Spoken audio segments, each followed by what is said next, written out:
se avremo un Trump magari per un altro mandato dovremo armarci, tra virgolette, perché qui è una guerra continua, le imprese sono chiamate in guerra purtroppo. La data d'inizio del conflitto è già segnata 18 ottobre, da quel giorno più 25% del costo dei prodotti made in Italy negli USA protezionisti della dottrina Trump. E il sospiro di sollievo per il prosecco e i vini salvatisi in extremis dalla lista nera delle eccellenze made in Veneto non fa abbassare certo il tono della polemica. Prosecco risparmiato invece. Sì, prosecco risparmiato, però non c'è solo prosecco. Invece quello che ci preoccupa molto sono i dazi sulla meccanica che riguardano particolarmente Treviso.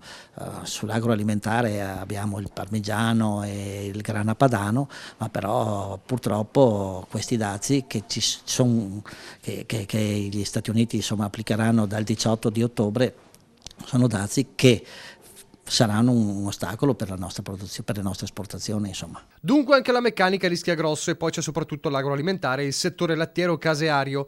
Confagricoltura Veneto conferma che ad essere preoccupati sono soprattutto gli allevatori. Un settore importante per il Veneto, considerato che la produzione di latte nel 2018 si è attestata su oltre 1 milione di tonnellate.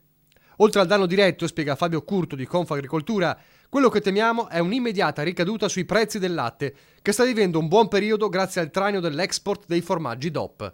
Se questi prodotti subiranno una frenata, rischiamo che si scenda bruscamente sotto la soglia dei 40 centesimi al litro pagati oggi per il latte.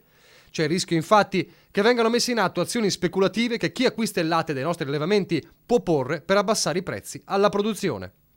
Una guerra commerciale che continua a far tremare, il conto alla rovescia verso il 18 ottobre è appena cominciato. Bisognerà vedere se questi dazi andranno già a coprire le commesse già in atto o sì, già in essere da parte di chi le ha richieste e che, insomma, bisognerà vedere nei prossimi giorni qual è lo sviluppo insomma, di tutta questa faccenda.